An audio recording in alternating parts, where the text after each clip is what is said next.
It's time for our brand new show, Ask the Tech Guys, coming up. Lots of CES tech news from Sam Abuelsamid and Father Robert Ballacer.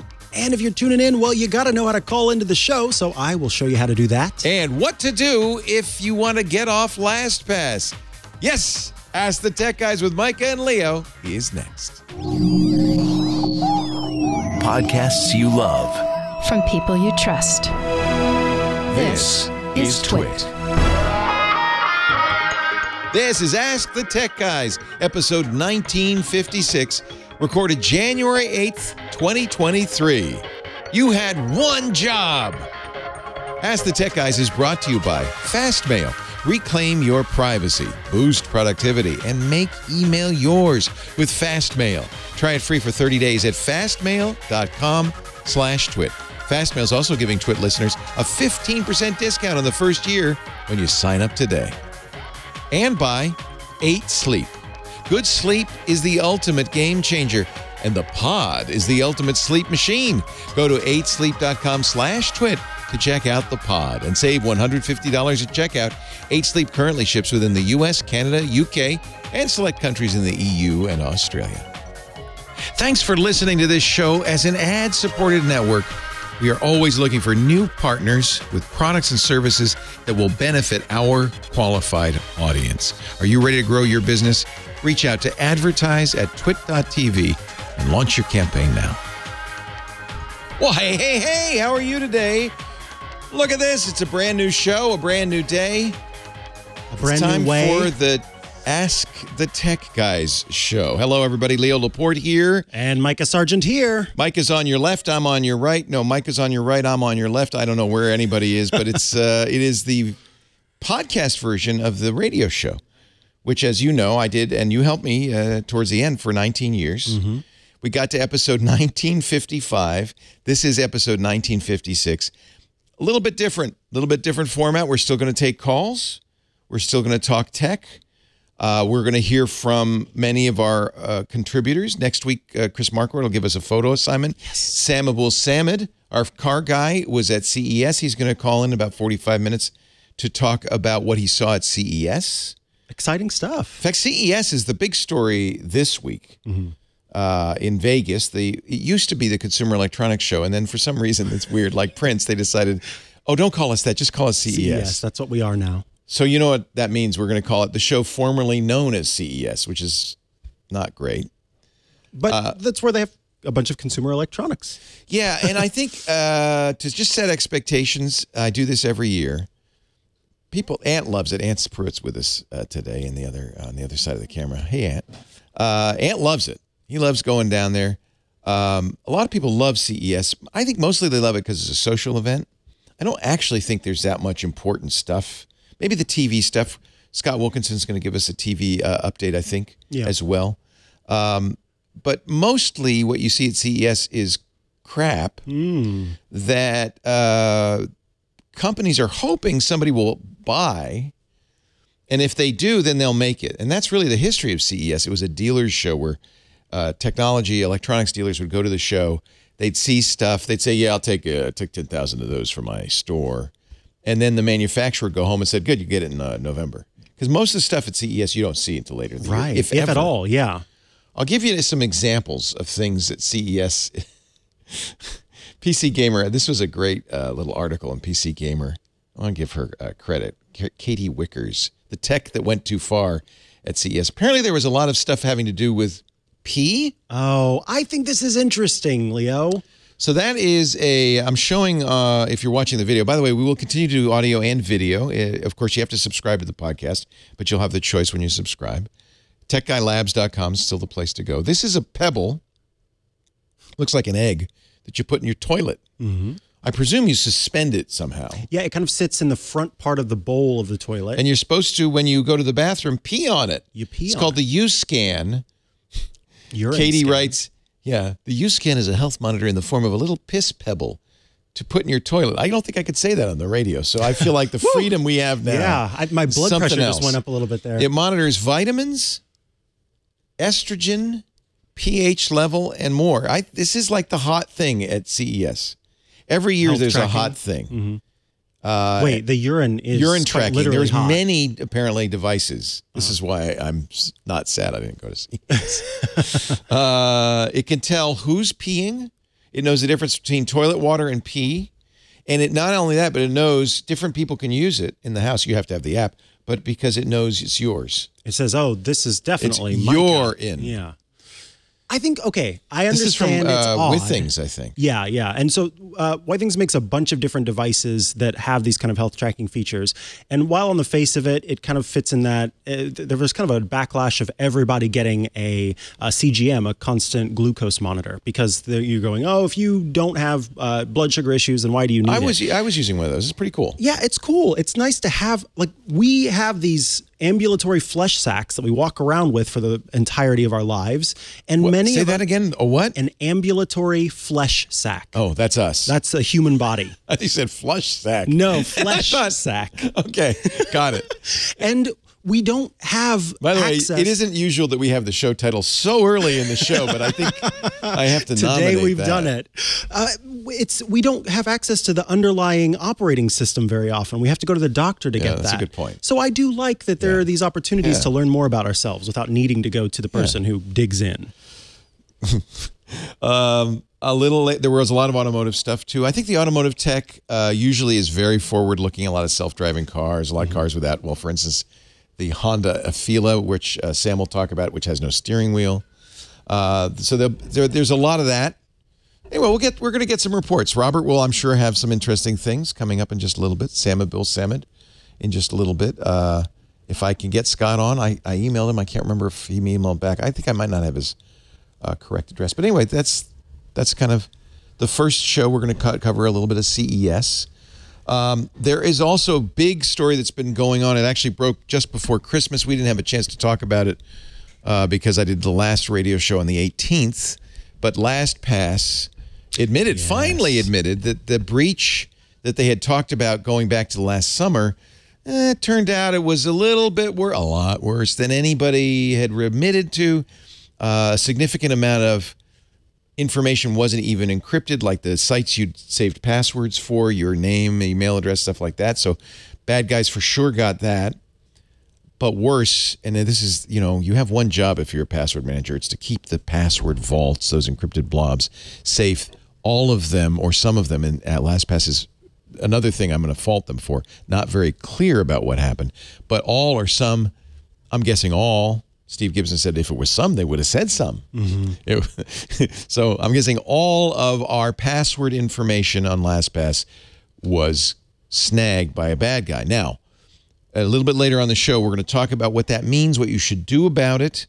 And I will show you, actually, it's fairly easy to move off of any password manager, but to move off of LastPass to another password manager.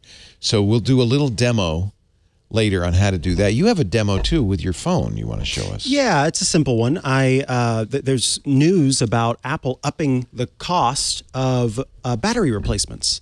And I, just over the break, was talking to someone whose battery was getting worse, and they were thinking about getting a replacement for that. And so I want to talk about battery health and just a little bit of information so that you know, hey, should I go get this fixed? Because on March, that cost could go up if you've got an older phone. So we'll do a quick demo just showing you battery health information. And for people who are new to the show, who were listening to the radio but perhaps don't know the mechanics of how the podcasts work, again, you can download every show, audio and video, as before, from techguylabs.com.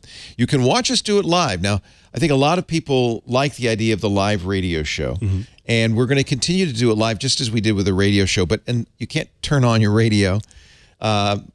You can, however, go to live.twit.tv. Twit is our podcast network, TWIT. So you can go to live.twit.tv, and there's a live video stream there and a live audio stream.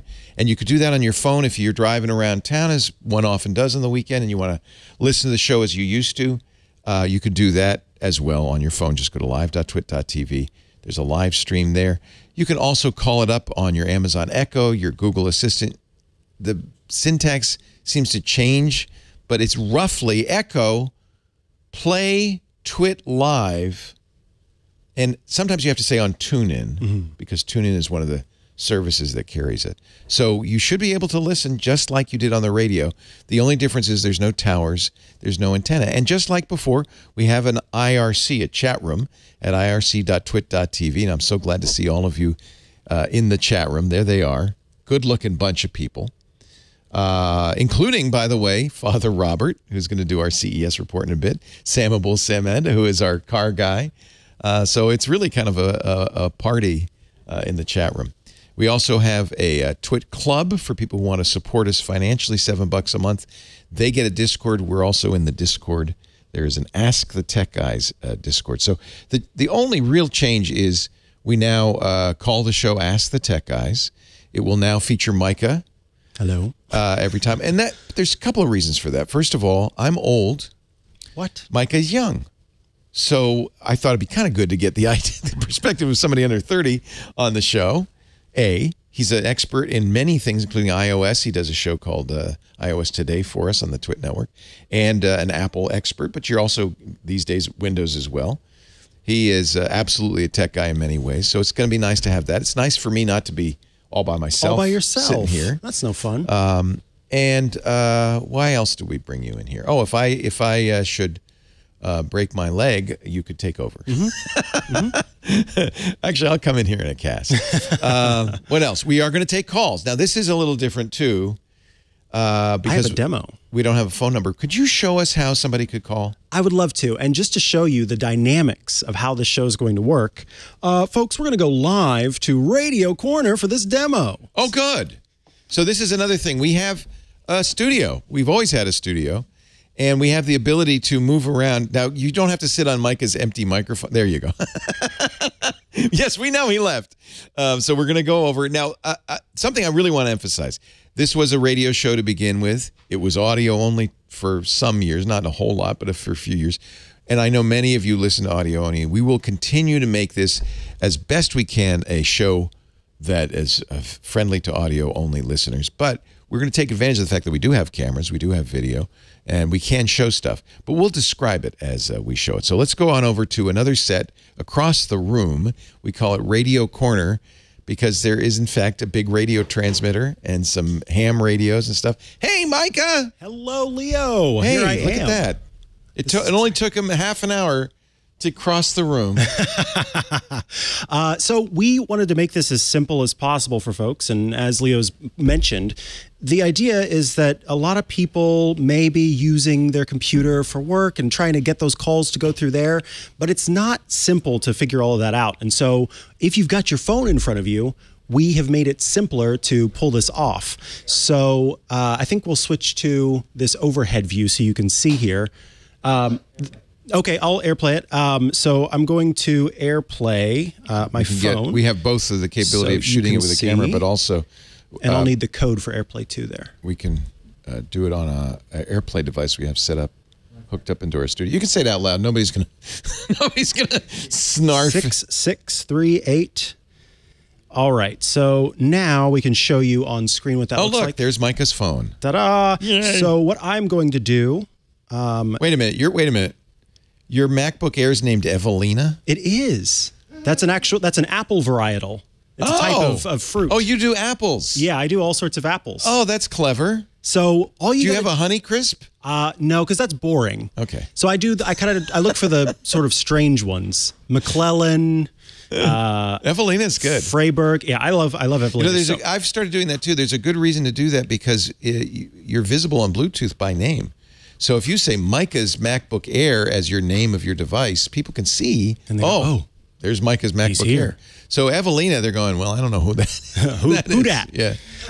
So normally our URL is going to be call.twit.tv. Yep. But this is our first episode. It's got some growing pains. So today we're going to go to calls.twit.tv. But going forward, you'll do call.twit.tv. But it works either way in terms of how this is going to look. So I'm going to type in calls.twit.tv. So you just do that in your browser. It could be on your phone. It could be Safari. It could be some other browser.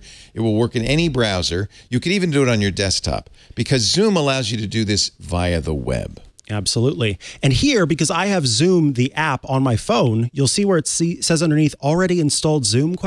Launch meeting. I will tap on that. But what if they don't have Zoom if they don't have Zoom installed, then you do have the option here to download from the App Store. Or can you do it from the web or no? I thought you could on the phone, but maybe that's only on the desktop option. Right. I'll have to explore that some more because you might be able to trick Zoom into thinking that it's a desktop option. But for now, I will tap Launch Meeting, and then it says, hey, can we open this in Zoom? You say open. Zoom's going to pop up here. And then because you've entered calls.twit.tv, that's all you need to say. Mm-hmm. Zoom is going to say, can we see the camera? Please do turn on your camera. Unless you haven't made your bed, then you don't have to. So I'll say, okay, I give you my permission. And we definitely want you to join with video if you can. Exactly. So we'll tap on join with video. And then I am now connecting to the call. It says, hey, can we have access to the microphone as well? You will need to do that so that we can actually talk. And then I will choose Wi-Fi or cellular data. And now I am in the call. I'll tell you why we do this. Should I actually add you to and see if this works? Let me see. It's alphabetical, so I have to scroll down to the AMs. Oh, there you are. So this is now what we have to do to pick up. We assign to on air. I'm going to do that. And I'm going to be picking up on Mikah. Let's see. I'm going to pick up your call, Mikah. And I should mention, I just got a notification that said, hey, Leo wants you to join this breakout room. And I said, join. Okay. So turn off his mic. Let me. On air too. And then we should be able to hear him in the Zoom. Testing. No, wrong mic. I want you to turn off his computer, turn on his Zoom mic. Uh-oh, what was that? Did I do something? Yeah, we're good. Okay, so now I can talk? Yeah, now I hear you in Zoom. Yay, there we go. And can you, I don't know if you can hear me. I don't really care if you can hear me because this is a demo. Can't we put him in here? You're supposed to show up in the... something. This is a brand new show. We're working out some of the kinks. Indeed. But with this, that's all I needed to do. And Leo's able to hear my audio. And of course, if I'm over there as well, you'll be able to hear my audio. I can and hear see you. My video. Yeah. Which is nice in comparison to whenever you're doing it by a computer where sometimes something doesn't work right. That's kind of why we want to encourage you to do it with your... You can turn off the extra audio now. Oh, wait a minute. There he is. There we go. They are cute. Look at that cute guy. So why we'd like to... You can turn off that sound now. So why we'd like you to do it this way is because I would think almost all of you, it's your phone, camera, and microphone is working. We know it works. It's actually fine quality. As you can see, the audio is good. So we want to make it easy for you without having to set up a microphone, a computer, and all of that. If you have a very fancy, nice setup, of course, you're welcome to use it. But our experience has been, even with people who have it all set up and know what they're doing, a lot of times there are hitches, as you just saw. Things don't work so well. And so I think with the phone, it's going to work better. But there are other ways to work with us. You can email us. We have an email address. I want everybody to use this too. Ask the Tech Guys at twit.tv. That's the email address. I also want you to be able to send us videos. And there are, of course, a lot of ways you could email us a video. If you could keep it under a minute, that'd be good. But a video question's welcome too. Or even just an audio question. Because, if I'm going to rank them in order, I'd prefer you were a live call because then we can ask you questions. Next best would be a video recording that we could see and hear you. Next best of that, an audio recording, and then the kind of the final stage would be just a plain old text email, which we'll read out loud. It's nice, though, if we can interact with you. So those are the ways you can do it. Somebody asked me, Kev Brewer, who is in Britain, I said, can we use WhatsApp? We will, by the next show, we'll have a WhatsApp account set up so that you can send us videos via WhatsApp. The easiest thing to do, though, really honestly, on an Android or an iOS phone is record a video. You can even do it in your Messenger app and send it to us, share it to us, and that way you'll get it off automatically. So snail mail, yeah, Monty's asking, snail mail. Yeah, you want to mail us something? If you can figure out the address, you can mail it to us. Actually, I should say this. We do have a number of people who are incarcerated who listen to the show. Mm-hmm. I didn't realize this. We got a really sweet email from a guy who was in jail for a month in Massachusetts. He says, I don't want to go into what happened, but they issued him in this jail an iPad or a tablet, probably a cheap Android tablet, and some limited number of podcasts, of which some of our podcasts are included. And he said, you got me through that month. Thank you. So there are people who are listening who are incarcerated, and the only way they can reach us, obviously, is snail mail. So you can also mail it to our studios. It's twit.tv 1351B, Redwood Way, Petaluma, California, 94954. You don't have to be incarcerated to use snail mail. But if you are, hey, we're thrilled that you're listening and watching. Yeah, thank you. So, did we cover everything we did? I didn't get to do a sermonette this week. I was going to do one, but I'll save it for my LastPass sermonette. Should we take our first real call? This is, well, you saw how it worked. This is a little.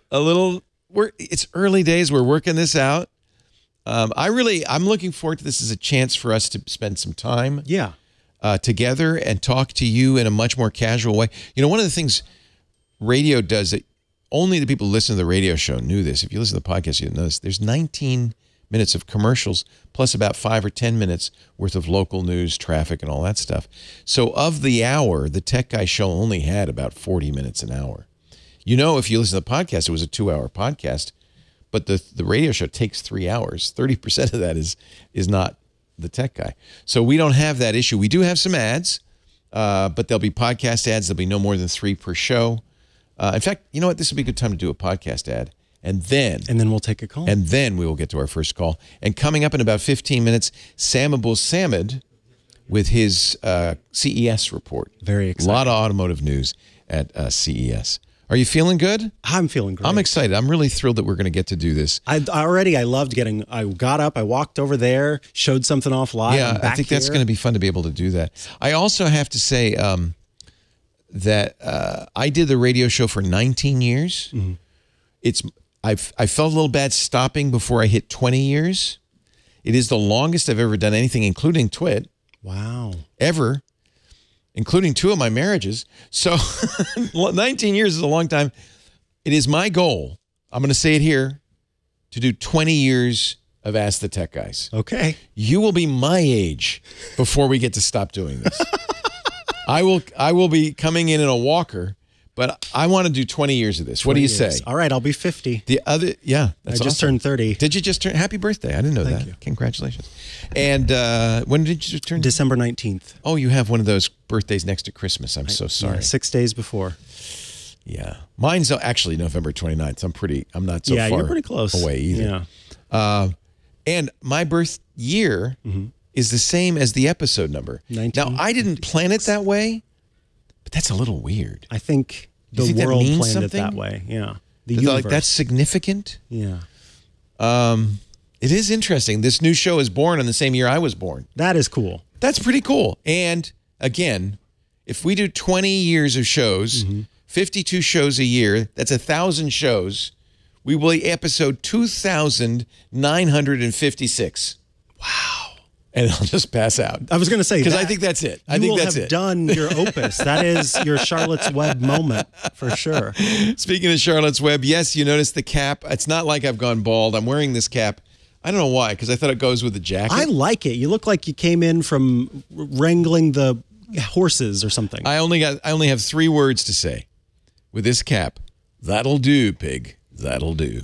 All right, I'm going to take off the hat, and we're going to do our first ad, and I am thrilled to be able to do this one. The thing I've said it's become my mantra in the last year is if email is important to you, if you care about email, you shouldn't use free email. You should pay for it. How many calls have we gotten over the years from people who said, Google disconnected my email, or AOL no longer works? Free email is worth every penny you pay for it. Nada. Now, I have a better solution. It's not free, but it's not expensive, and it's what I've been using for more than a decade. It's the best. Fastmail. Make your email yours. The thing to understand is free email is not free. You're paying for it with your eyeballs, with your attention, with those ads, your privacy, in effect, right? For over 20 years, Fastmail has been a leader in email and email privacy. With Fastmail, your data stays yours. Their servers are in the United States. Fastmail is fully GDPR compliant. You get better productivity features, and it's as little as $3 a month. If email matters to you, $3 a month, folks. Fastmail prioritizes your privacy. Your personal data is kept safe. It's away from third parties. They don't need to sell that information. You pay them. They have better spam filters than anyone else and absolutely no ads. So I use Fastmail because they're a leader in email. Their server technology is open source. They contribute back to the open source. They've contributed to the community by implementing and recommending email authentication standards. They allow you to do some other interesting things. For instance, masked email. This is a little complicated. We're not talking the Lone Ranger here. It allows you to create multiple addresses to use when you sign up for websites. So I have my personal email address. Fastmail is the host for that. So all my email goes to them. If you send email to askthetechguys@twit.tv or leo@leoville.com or any of my other addresses, it all ends up in the Fastmail inbox. But I can also, and this is so great when you sign up, let's say you sign up for a Verizon account, Verizon@leoville.tv. I love the masked email option. I just signed up for LastPass for this demo later, LastPass@leoville.com. I have a variety of these addresses. So that's one thing. Also, if you use a password manager like Bitwarden or 1Password, it integrates with them. So every time you create a new password for a site, you can also create a unique email. So that's like having two passwords for every site. It doubles your security. Of course, Fastmail has webmail, just like your Gmail or Yahoo Mail or Outlook.com. I think it's much, much better. You can organize your inbox. So they have scheduled send, snooze, folders, labels, as well as folders. So you got the Google-style labels, but also the IMAP-style folders. You get a search bar that works through your entire giant email box. If you use Google Calendars or Google Contacts and you want to get off the Goog, they do a completely compatible calendar and address solution you can use as well as Notes. Great for desktop. They have a Fastmail mobile app, which I use and love. It's the best. Try out the new features. It's the most up-to-date. Their support team is in the U.S., full of email experts that are always there within reach. They put you first because you're customers, not the product. Look, if you care about email, it's time to use Fastmail. Fastmail. Reclaim your privacy, boost your productivity, make email yours with Fastmail. You can even try it free right now, 30 days. Fastmail.com/twit. Please use that address so they know you saw it here, okay? Fastmail.com/twit. In fact, if you do go there, you'll get a 15% discount on the whole first year when you sign up. Fastmail.com/twit. I know so many of you are still using, those free email solutions. Don't. Stop it. Stop the insanity. Actually, probably next week or the week after, at some point in the show, I definitely want to take advantage of that demo area to show you how I use Fastmail and work with many email clients, but how I use Fastmail's filtering and spam filters and all that to keep my email box usable. Because nowadays there's so much junk in your email. It's hard to use it. All right, I think we have put this off long enough. I think it's time. Who should I pick, though? You know what? I'm going to pick Joe because Joe, I can see his picture. It's a beautiful picture, and I know we've had Joe on before, so I know his microphone works. All his stuff works. Joe, I'm inviting you into the on-air room. Let's see if it's working. You should be coming up. There's a little delay here. He's raised his hand. There's Joe. There's Joe. Joe helped us out in our rehearsal. Unmute your mic, Joe, and we will hear your dulcet tones. Oh, can't hear us. Okay. That's the universal signal for my ear's a little itchy. There we go. I wasn't able to hear you there for a second. Sorry about that. I don't know if there might be, I wonder, this is all new to us. There might be a little bit of a lag in when I invite you in to when everything kind of turns on. Now, here's one of the advantages of using Zoom. He doesn't sound like this on a phone for the football phone you got for subscribing to Time Magazine. It sounds much better than that. Hello, Joe. Where are you calling from? New York. Joe is a street photographer in New York who has some very nice images. And I've become a real fan. He participates in our various photography events. In fact, you've had a few, haven't you, picked by Chris Marquardt? I have, yes, actually, which was very exciting to see. Yeah. It's good to get New York on the line. Joe, you don't have to have a question, but if you do, it sure would help. Are here. We got nothing else to do. I do have a question. First of all, thank you for taking my call. It's an honor to be the first caller on number one. Not your first time though. You've called the tech guy before, I think. I have. Yes, I have. Yeah. So my question is about advanced data protection. I have it enabled. It took some doing because I had to deauthorize some ancient MacBooks that I had or something that I haven't touched in a decade or so, but it's on and it's working as far as I can tell.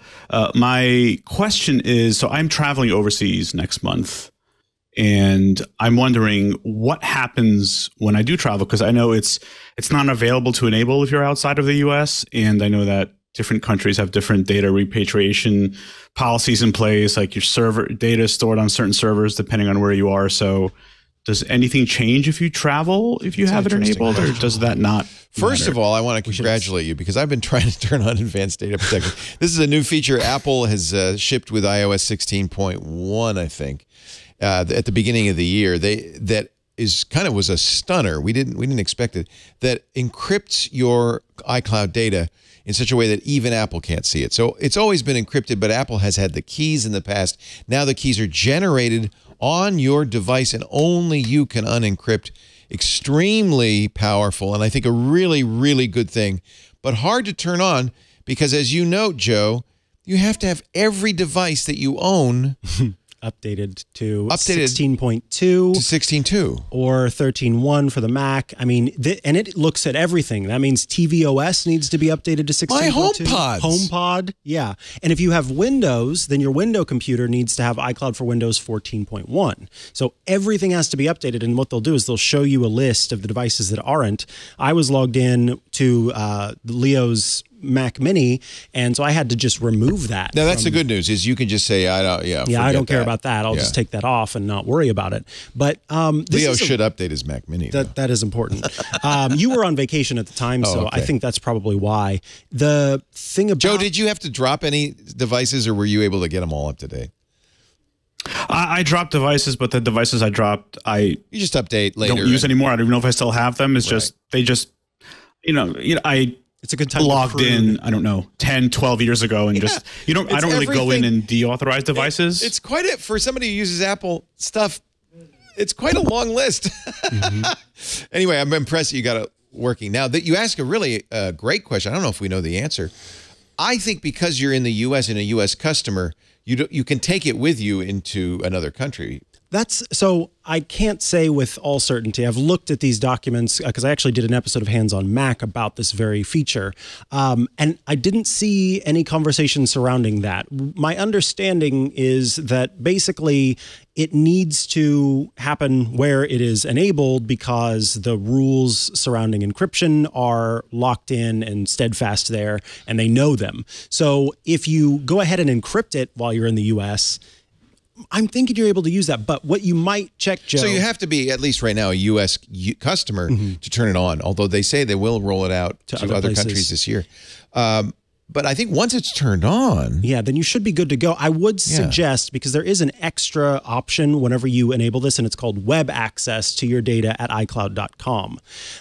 Toggling that on whenever you take your trip might be worth it. What that does is it still gives your iCloud.com account the option to access your information, even though it is all encrypted end to end. So the way it's that it quite works, clever what they did. Yeah, because didn't Steve talked Gibson, about it. Remind us if you will, because on our Security Now.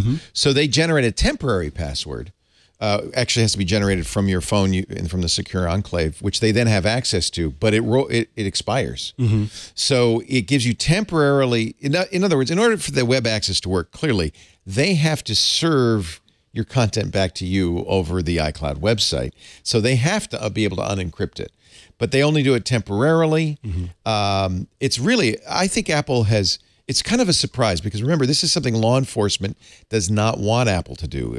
The rumor was a couple of years ago, Apple was going to turn on end-to-end encryption. That's what this is called for the iCloud. And the FBI asked them not to, and they decided not to.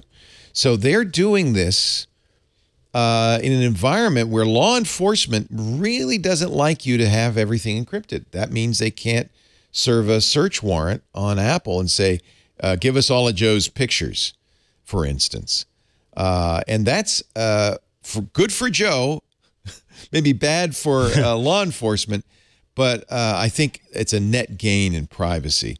Apple is definitely going to face some headwinds from U.S. law enforcement, and that's, I think, why it's slow to roll out around the rest of the world. What happens when they get to the U.K., where they have laws against this, or Australia, or China, or Russia, where it's actually completely against the law? Will Apple ever roll it out in those countries? My suspicion is no, because the laws are specific in those countries that you cannot have end-to-end encryption. We're lucky we still can in the U.S. I think Apple wanted to roll this out before Congress changed that. There was some movement in Congress last session to prevent end-to-end encryption. It's a terrible thing. Just bottom line on end-to-end encryption, I think a lot of people saying, well, what's wrong with helping law enforcement? I agree. Catch those crooks. But law enforcement has many, many tools, more than they've ever had before, for surveilling you. That's what technology has given them. But if there's a back door, if there is somehow a way to get into encryption, there's always the risk that not only law enforcement will be able to get in there, not only Apple will be able to get in there, but somebody else will be. And all you have to do is look at the LastPass breach to see why this is a problem, right? And in fact, there have been breaches of iCloud, usually user error. In fact, we think always user error. But remember when those movie stars got their pictures exfiltrated from iCloud? It was very embarrassing. With end-to-end encryption, that's not going to happen. The user error will have to be even more egregious. You'll have to actually send it to the bad guy. So, Joe, I think I know you were, let us know. I was going to say, yeah, we're sending you out into the world. Where are you to going? Give us a certainty. I'm going to Hong Kong next month. Okay, so that will be interesting because you are now in China. So that will be very interesting. Yeah, but their laws are a little bit weird, like because it's a little bit different. Yeah. I mean, I'm not attending protests or anything. I'm not concerned about it. I'm just. I will be very interested to see tourist. what happens. You know, this is a good test. Yeah, absolutely. Get back to us. And I'm envious because I'd love to go to Hong Kong. We were scheduled to go there twice during COVID, and we had, of course, couldn't. I don't know when we'll be able to go. So they just lifted. Yeah. They had some onerous COVID restrictions in place, and they just lifted pretty much all of them. Good. You have to test negative on the way there, test negative on the way back, but otherwise you're good to go. Are you going for fun? Yeah. I'm going for fun and to visit some family. I expect to see some fantastic pictures. Where can we see your pictures, Joe? I don't really use Instagram all that much anymore. I'm on Glass. You can find me there. You can also just go on my website, which is my first name, last name, josephakbrud.com. AKBRUD, JOSEPH, and you'll see them over there. Joseph Akbrud, AKBRUD. Joe, great to talk to you. Thanks for being likewise. Thank you. First caller. Now I have to figure out how I hang up on people. It is actually a two-step process. It's kind of complicated. I'm still learning the ins and outs of this. I have to move back in. I've lost the assign capability now, so. Joe, be nice. Don't come back. Thanks, Joe. All right. Be nice. Don't come back. Don't come back. There we go. Now I can move him. It will get easier. Yes. But it's not us. It's Zoom. When you first started the radio show and you had all those buttons to press, it took you some time to get locked in, right? Yeah. Hey, by the way, I listened to Rich DeMuro took over for me. I listened to his first show yesterday. He did a great job. Congratulations, Rich. Yeah. Well done. I know it's scary to do a national radio show. In fact, I realized after 19 years of doing it that I still got a little knot in my stomach every single day I had to do it. And it's kind of nice that I don't get that. I don't get that with you. I don't know why. Should we see Sam Abuelsamid and see what's going on with Sam? Now, I don't see Sam in our Zoom. So, Sam, He's got his own thing. Yeah. Oh, he's his own call. Special. Sam Abuelsamid, principal researcher at Guidehouse Insights. He hosts the Wheel Bearings podcast. And just so you feel okay, he has tested negative for COVID. I also tested negative for both flu A and flu B. So wow. You took your life in your hands and went to Vegas. CES is still going on. It started late this year because of a late holiday, and it continues through the end of the day today. But you left early? Well, I had meetings. I flew out on Monday, so I got there Monday afternoon, and I had meetings starting Tuesday morning. Wow. So I got in a full 4 days of, that's what, 9,600 and, 96 hours. At least 96, over 96 hours in Vegas. Scott Wilkinson always took a pedometer with him to measure how many steps he took. Did you do that? I didn't use a pedometer, but the Google Fit app on my Pixel 6 Pro said I was doing about 15,000 steps a day. Oof. Oh, fantastic. We are so glad to have you on the show. People maybe were a little concerned with the change from radio to podcast that we'd lose some of our great contributors. I intend to get every one of them back on. Absolutely. And man, we're not giving up Sam because he's the king. And this is a great week to talk to Sam. There was a lot of stuff, automotive stuff at CES. There was. I mean, I had a crazy schedule while I was there. I didn't even actually get to see all of the stuff that I'm going to talk about in person because I have meetings. Usually my CES schedule is booked solid by about mid-December. So I had meetings from like 8 in the morning until about 5:30, 6 o'clock every night, dinner with a different company, different events to go to. It was a very long week, and I was glad to get home Friday night. You were. But there was some really cool stuff. A lot of the stuff that I did see, is stuff that's relevant to my work that, I'm sure if we had like a 16-hour show, I could probably share most of that stuff. Well, we got to take a break for the network sounder at the bottom of the hour. So thanks. No, we don't have to do that anymore. But there are a few things that I would I think the audience is going to be interested in and looking forward to learning a little bit more about. It's electric vehicles that are coming to market over the next couple of years, and I would say the big one, literally and figuratively, was the Ram Revolution concept. Dodge Ram truck Ram? Well, it's not Dodge Ram anymore. Back about 2010, they made Ram its own standalone brand within what was then Fiat Chrysler. Okay. So it's just Ram, at Ram 1500. Coming next year is the Ram 1500 EV. And the Revolution concept is a preview of that truck. And we will actually be seeing the production intent version of that truck in a few months. I had a chance to chat with Mike Koval earlier this week, who is the head of the Ram brand at Stellantis. So he told me they will be showing the production intent truck in sometime this spring. So we will see that soon. But the truck that they showed, the concept truck that they showed, has some really interesting features. Some of which will come to production, almost certainly. Others, probably not. So among the things that we probably won't see are the cab with the rear-hinged doors and no B-pillar, so the classic suicide doors. This is one of those classic things that designers like to put on concepts because you can open up the doors, everybody can see inside, get an uninterrupted view of the beautiful cab design that they created. The production, and then they never ship them. Trust me nuts. Because I want a car with suicide. I want a Lincoln with suicide doors. Well, you can get those. You could find a used Continental. Like they did a limited run of Lincoln Continentals a couple of years ago with what they call coach doors. They're not suicide doors. They're coach doors. Why do they not there are some put out them there in production? Are they somehow less reliable? It adds a lot of complexity in terms of the safety requirements. Although there are other regular production, sort of regular production vehicles. I mean, I love that. It's the doors that open from the central pillar out instead. Yeah, I've seen it on a Rolls, which is weird looking. Yeah, the Rolls-Royce Phantom and the Dawn and the Ghost all have the rear hinged back doors. Anyway, don't get your hopes up if you see this Ram with the doors that open that way. They're not going to probably do that in production. But the overall look of the production truck will probably be pretty close to what was shown on that concept. See, that's something also I wanted to mention is that a lot of times at CES you see concept vehicles that are never going to ship. Sony keeps showing this Afeela thing.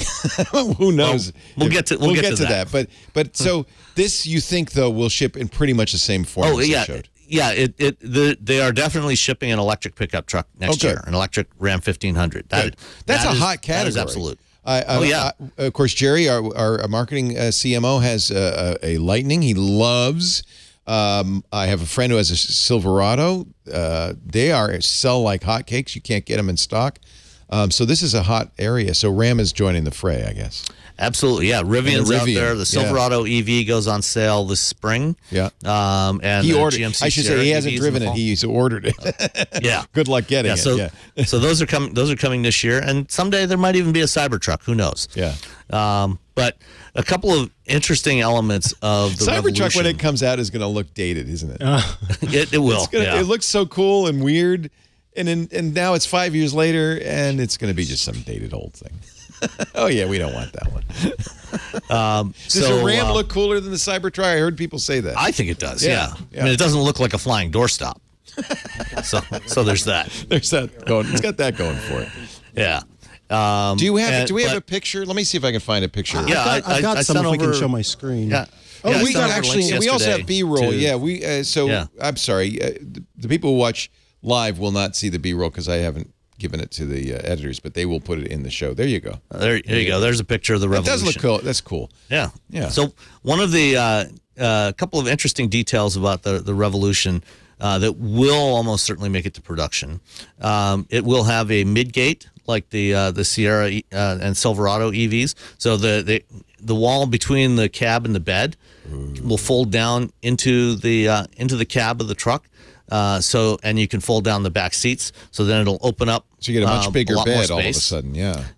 And then the seats and the center console are actually mounted on tracks in the floor, what they call a ram track system. The center console is removable, and there's a pass-through from the center console, or from the cab into the frunk.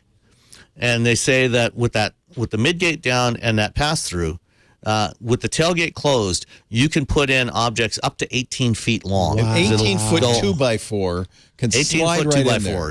So a lot of people in construction, that's good news. Or get rebar in there, or rails, or very cool. Yep. And the dual screens there that you see in the picture right now, it's two 14-inch screens. The top display can be adjusted up or down a little bit. Oh, it's and like then a laptop. the bottom display can slide up underneath it, slide to different angles, and it's also completely removable, so you can use it as a standalone tablet.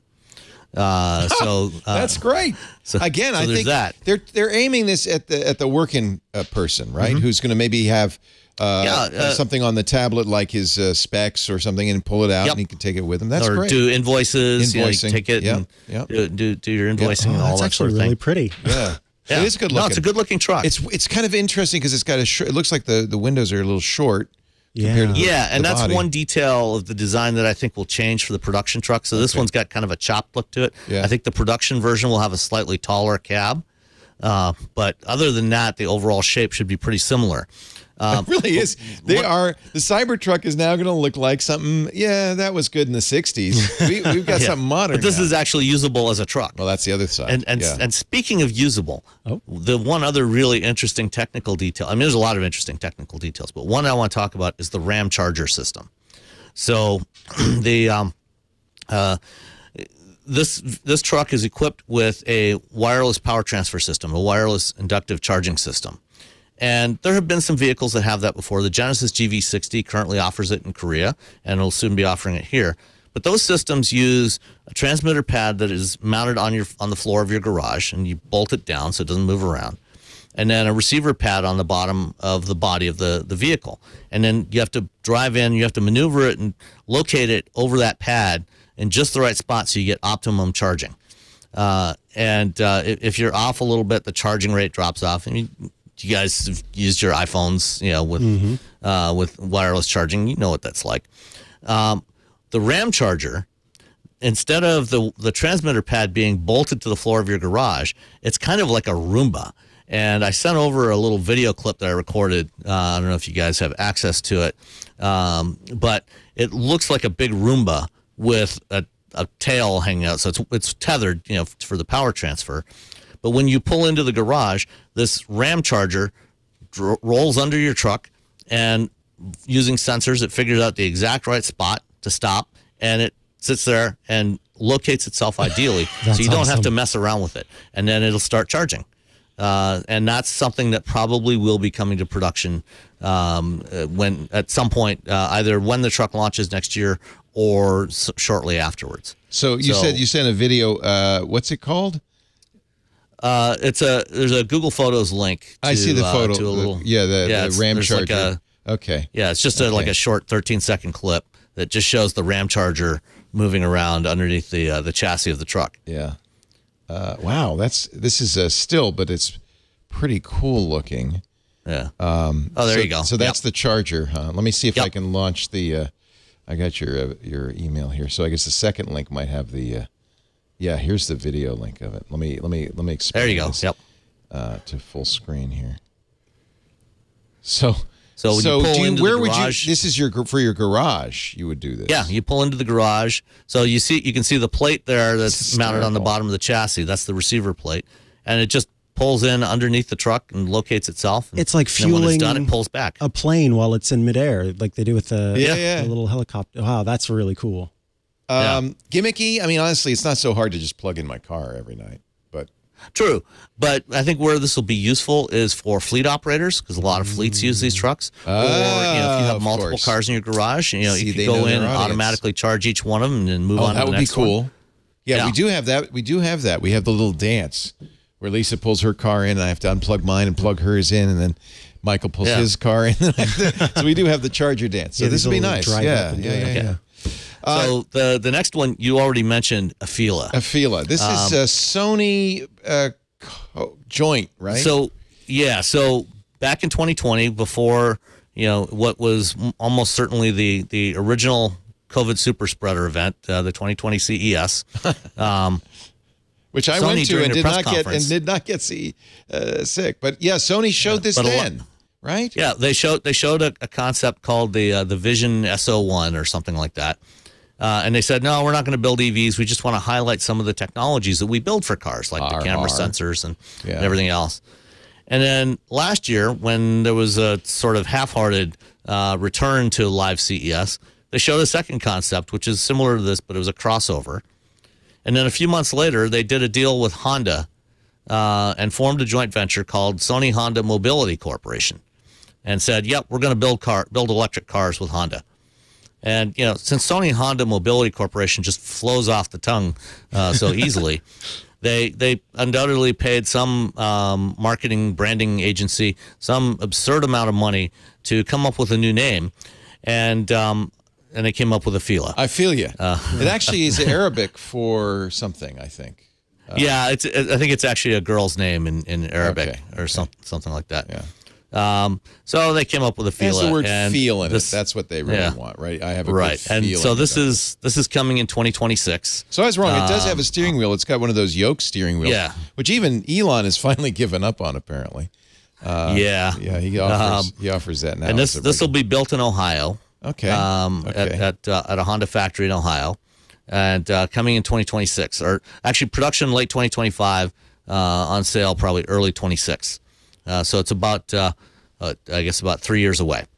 The next one. Would you buy a car? I mean, Honda knows what they're doing. Oh, yeah, Honda knows what they're doing. I'm sure it'll be a fine car. What is Sony's involvement? Bringing to the table? Yeah. Well, it's basically going to have essentially a PS5 built into the dashboard. Great. That's good. So I can play Call of Duty while I'm driving. And the cameras on. Well, no, I mean while you're sitting there charging, waiting for sitting there waiting to charge during a road trip. A lot of electric vehicles do have games now in their center consoles, just because you do have to spend half an hour charging on. Then maybe it should be Honda Sony Mobility. And why are we putting Sony first? Well, I mean, Honda's got their own thing that they're doing. Is Honda. And this, basically they're kind of acting like a contract manufacturer for Sony. A couple more things before we wrap. We have to kind of move on. So the next one is the Volkswagen ID7. This is a new Very electric popular. sedan. This is a very popular electric vehicle with the ID3 and 4. People love it. Right, yeah. And so the ID7 is a mid-size sedan coming next year. They showed it. They showed a concept a couple years ago called the ID Aero. This is based on that. It'll look very close to that. And they showed the sedan. This is with a concept vehicle. This is the production model. It's got. They want to tease out, showing off the interior. So this is the product, or showing off the design. Okay. This is the production model. It just has this funky coating on it that allows it to change the patterns on there. Oh, And BMW was back with that silly e-ink. So If I hold my phone up to it, will it send me to a website? look It looks at like a this. QR code. yes, it will. It Yeah, it's is QR a QR code? Yes. Oh, yes, I was trying to make a dumb joke, Oh and my it was real. God! I don't want a QR So you code can on my get more car. information about the ID7. Oh, okay. I don't have so to buy that. the production model won't have this stuff on it. Oh, okay. Okay. So the final one I wanted to mention is the BMW iVision D, DEE, which stands for Digital Emotional Experience. So they showed this last year with black and white e-ink. Well, they showed a different. They showed the iX, the BMW iX, which is a current production model, an electric crossover With a a coating. black and white e-ink display. Yeah. This one has color e-ink all over the body. Woohoo! For what? So you can change the color of your car, whatever mood you're in on a given day. There's also a video clip that I sent, another Google Photos link, that shows it changing color.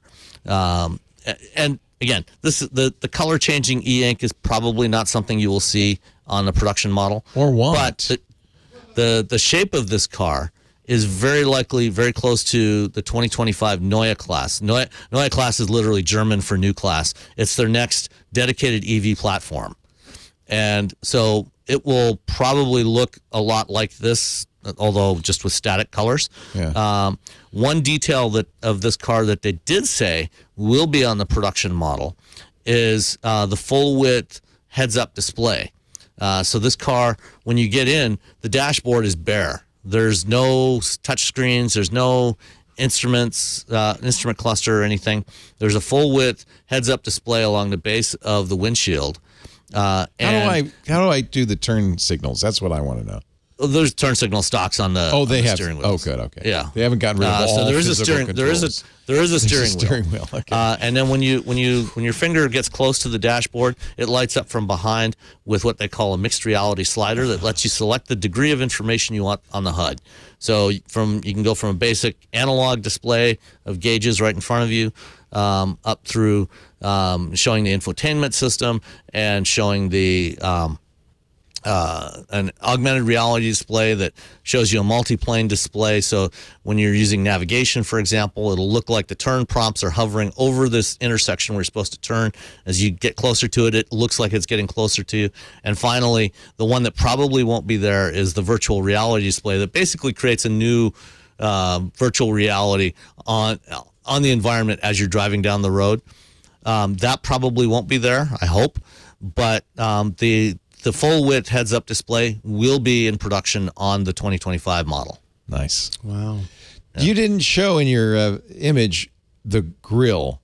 BMW has of late been very aggressive about the grills on their car. Yeah, they've kind of on this car, they've kind of gone back on that. I think they've heard some of the criticism. So instead of the big vertical twin kidney grills, it's gone to a more subtle horizontal grill. Oh, okay, good. And again, that's covered in e-ink. So they have some photos of it with the car all in white, and the headlamps, which look like just a couple of white slashes, just kind of blend in there. And then there's other images of it showing that grill area is flipping to black, and then you see the headlamp slashes in there, wow. LED headlamps. So there's some interesting stuff on that vehicle. I always worry though if I have an e-ink wrap on my car and I get an fender bender, how much it's going to cost? All of this is very it's expensive. not going to be cheap. even the heads up display on there. I hate to go all boomer, but like, what I can fix my car by myself. Okay, Dad. Yeah. Okay, okay, Dad. You can't fix new cars. You can't fix a car. They get to be like their parents after a while. Yeah, that is what happens. We all become our parents. Yeah. It's inevitable. You get old. Leave the boomer to me, okay? Hey, Sam, you're a great guy. I appreciate your joining us. Sam is, of course, not going away. He'll continue to be a great part of the Twit family, both on the Twit Roundtable show and on Ask the Tech Guys. Whenever there's big car news, we know who to ask. Thank you, Sam. It's a great pleasure. My pleasure to be on the first episode of Ask the Tech Guys with you again. Listen to the Wheel Bearings podcast, Sam's podcast. He just recorded this morning, wheelbearings.media. With Robbie and who's it? Nicole is your co-host? Nicole, yep. Nicole. Roberto Baldwin and Nicole Wakeland, my friends and I love them co-hosts. both. They're great, and it's a really good show. So if you like cars, wheelbearings.media. I'm editing that right now, and it'll be up tomorrow morning, including an interview with Mike Koval talking more about the Ram Revolution. Yeah, that's a really interesting. I have to say, of all of the stuff you showed, that's the one that looks like they're going to go someplace with that one. That's very exciting. Yeah. Thank you, Sam. Thanks so much. Thank you. You're watching Ask the Tech Guys, brand new show. Mikah, Sargent, Leo, Laporte. Again, calls.twit.tv for this week only. Next week, it'll be call.twit.tv if you want to Zoom to us. The IRC is IRC. That's the chat room, irc.twit.tv. You can also email Ask the Tech Guys at twit.tv. We are running out of time. Should we take an ad break? We are running out of time. I want to do an ad break. I have a couple of emails I really want to get to, including, I think, a really good email from Lynn about LastPass. And I think we want to do a little demo of shifting away from LastPass and also explain a little bit about what this whole LastPass thing means to LastPass users. I'm seeing some questions in the chat room as well. We're really glad you're here for this first episode. It's going to be a little short today because we took a little longer to get started than we usually do. But fear not, we will be 3 hours, if I have anything to do with it. Maybe 5, 6, I don't know, before too long. But this will be a kind of a briefer episode of the show. We're really glad you're here. Let me talk about our ad for today. We're also really glad to have advertisers. Thank you. Yes. Our show today brought to you by 8 Sleep. Oh, I know all about this one because I love my 8 Sleep. In fact, we just upgraded. We have the original pod. We have the pod 3 now, and I'm going to give the pod 2 to our son. 8 Sleep is the best way to sleep. Last night, it was a little chilly. You might have noticed. Winter is in the northern hemisphere. Maybe if you're an Australian listener or viewer, you were a little sweltering in the heat of summer down south. In both cases, the 8 Sleep is the best solution. Look, sleep is the holy grail for all of us. Nature's gentle nurse, the ultimate game changer. And the 8 Sleep pod is the ultimate sleep machine. It's just like a mattress pad you put over your mattress. They actually sell a mattress as well if that's what you prefer. We like our mattress, so we just put it on top of it. And it changes everything. I am falling asleep in record time, cozier than ever, thanks to my 8 Sleep pod. And when I wake up, I feel great. 8 Sleep is the only sleep technology that dynamically cools and heats each side of the bed. Let me tell you what that means. You can go as cool as 55 degrees or as hot as 110 degrees. Hot in the winter, cool in the summer. But you may even change temperatures as you sleep. The 8 Sleep Doctor keeps an eye on, it has biometric tracking, and it keeps an eye on your movements, your heart rate, your breathing, and it knows when you're going to a deeper sleep. And actually what I have it set to do, and the way the doctor works, is it's cozy when I get in bed, so I feel good and I fall asleep fast. But as I go into a deeper sleep, it slowly cools me down. I never wake up hot in the middle of the night. Isn't that the worst? And it turns out your body expects to be cooled in the middle during the deep sleep cycles, up to 34% more deep sleep. What does that mean? A huge improvement in your recovery, how you feel the next day, 19% increase in recovery, up to 32% improvement in sleep quality. That comes from clinical data with 8 Sleep users. And because it's 2 different sides, my wife has a completely different experience. She likes it hotter than I do. She turns it all the way up to 10 every night. I don't know how she does it, but she loves it. But that's what she wants.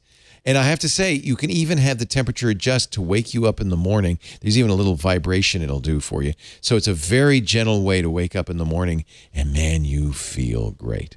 With more deep sleep, you can be confident your mind and your body have moved through those restorative sleep stages. As you know, Mikah did a sleep podcast for a long time. That is absolutely critical.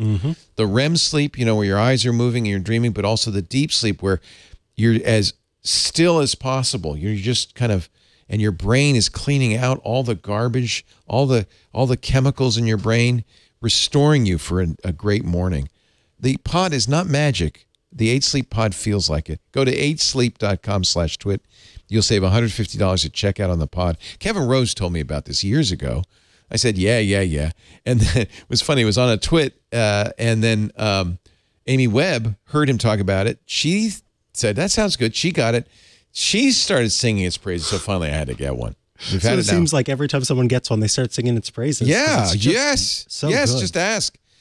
We've had it for more than a year. It's fantastic. 8sleep.com/twit. Good news, they ship in Australia. So if you're sweltering right now down under, this is a great solution. U.S., Canada, the UK, select countries in the EU as well. 8sleep.com/TWIT. Please use that address so they know you heard it on Ask the Tech Guys. Leo Laporte and Mikah Sargent. Brand new show, Ask the Tech Guys. We gotta get a few more calls in. Okay. Can we just try? Maybe, we'll try to do some quick ones. All right. If you got quick questions. We'll see. Yeah, quick questions. Who's been hanging on the longest? I see Howard's about to fall asleep. I don't know which Howard this is. There's 2 Howards. The duck? I'm going to take a chance. Not the duck. Oh. Not the duck. And we're going to go to a Howard. I don't know if it's the Howard. It takes a little while. Howard is going to join us in the on-air booth. And Davud, then we'll get to you. He says I have a quick question, so that's good. Do we have Howard? Did I do it right? Did I press the buttons? I see Chris from Miami is in there too. Mr. Coffee Nerd. Maybe we lost Howard. You got him? Right here. Oh. Hey, Howard, how you doing? Where are you calling from? Laguna Niguel. Beautiful Laguna Niguel. Welcome. It's great to have Another you. crummy day in Orange County. We had so much rain up here yesterday. The thunder. Storming, yeah. And lightning. It sounded like a war zone. What, is it sunny in Laguna Niguel? Slightly overcast. Yeah. Well, Howard, welcome. What can we do for you today? Thank you. Oh, I got a real easy one for you. Yay. You may have covered this before. Is there a free upgrade to 11? To Windows 11, yes. If you meet Microsoft's cookie requirements. Well, for the computer, mine is pretty old. And you can't do it officially. There are unofficial ways to do it. So you're using Windows 10 right now? 8.1. Okay. So I would absolutely take the free upgrade to 10, and you should be able to do that. Almost all computers that can run Windows 8 can upgrade to 10. You may remember when 10 came out years ago, Microsoft said, for the first year, you can upgrade for free. Well, they never turned that off. So the upgrade to 10 is free. Once that computer is on 10, Microsoft makes a note of that, and you don't need a serial number anymore. You can be Windows 10. You can erase the hard drive. You can even put in a new hard drive, install Windows 10. And I would certainly do that. That's a well worth it upgrade. The upgrade to 11 is very minor. It's really cosmetic more than anything else. And Microsoft, in order to keep 11 more secure, they say, I think it's to sell more PCs, says you have to have an 8th generation Intel processor or later. You almost certainly do not. Right. Yeah. And you also have to have a security module, the Trusted Platform Module, or TPM 2.0, installed on the motherboard. You probably don't have that either. So if you don't have 8th generation or later Intel, you don't have TPM 2.0 or I would say or later, except there isn't a later, but you have to have at least 2.0. You cannot install Windows 11 anyway. But you know what? You don't want it, Howard. You definitely want the upgrade, I think. It will look different. 8.1 is no longer supported. So for security reasons alone, go to 10. And the good news is you should be able to just do the upgrade. They may say, well, give us money. We want $139. Don't worry about that. You should be able to just do the upgrade and To 10, you mean? to 10, and it will authorize, and you will have an official version of 10, and that should be absolutely free. They never turned off the authentication server for that. So they're supporting 10? And they are supporting 10. 10 will be supported until 2025. So you've got 2 more years of support. And at that point, you're going to, and I think this is what Microsoft did, that you're going to have to buy a New computer. Yeah. Either that or put Linux on it. That is also. Well, I went to a Linux class 100 years ago. Good man. I love that. You know, I think by 2025, Linux may well be a perfectly reasonable path for that computer. It'll run just as well as it does now. It'll be there'll be up-to-date browsers. There'll be up-to-date software. It'll be secure. You just have to kind of get the mindset where you feel comfortable using it. But I honestly think even this year, maybe for a lot of people, Linux is a good choice. And in a couple of years, maybe even more so. Hey, great question. Go ahead. I can't upgrade to 11 then at all?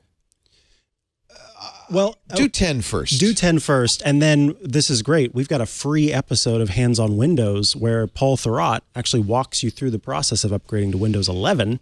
Including, Well, I looked at it. Yeah, but you checked that out? Microsoft won't let you do it because of the age of your computer. If you Google, there are ways around that. I think he talks about that too. Does he talk about it? Well, yeah, he did talk about it, but kind of lost me. Yeah, there's no advantage to going to 11. Yeah. Maybe in 2025, if you're saying, oh, now I've got to do something, maybe then. But I see no advantage to going to 11. It is Windows 10 with they moved the start menu to the middle and things like that. It's dopey. There's no need for that. Well, I'll call you then. Yeah, call me in 2 years. Howard, thank you for. Did you listen to the old show? I did. I really appreciate you making the transition. I know that for a lot of people that might be a little confusing, so I'm glad you did. Well, I didn't hear the retiring episode, and then when I tried to listen on the computer, I got all your new stuff. Yeah, so that's the beauty of it. It's still techguylabs.com. It's the same URL. If you already subscribe to the podcast, you'll just keep getting this. You only get 1 a week instead of 2. But that's kind of what we are hoping is to make that a pretty easy transition. Howard, welcome. I'm glad you made it. Thank you for the show. I really appreciate it. Thank you, Howard. And I have lost Howard, so I don't know if I can move him to the second stage that I needed to. A little technical talk there. Yeah. I don't know what I'm doing. Davood said he had a very quick question, and he is on the Zoom. Again, calls.twit.tv for today and call.twit.tv going forward in future. Davood, there seems to be like a little delay in like Zoom going, oh. Howard's still in there? Oh, boy. Oh, boy. Now I don't know what to do. Oh, yeah, I see Howard. Yeah, there's Howard. Okay, there's Howard. One day we'll just have Post-air. buttons we can press to make all No, this this is good. Oh, actually, this is for you now, could probably do that. script it eventually. Yeah, you could probably do that. Now, Davood. Davood. How are you, sir? I have been good. I should say I am good. I have been, quick comment, and then I'll ask my question for you. Please. So that you can move forward. I have been watching Julio since 2000 on Tech TV. And I have been a Twit fan since you started it. Thank you. And I am so thankful. I've been on Podcast Overload in 2022. And there were weeks where I would delete the Sunday show. Yeah, that's fine. Listen to the weekly news thing at night. I kind of worry that we make too many shows and then it's a burden.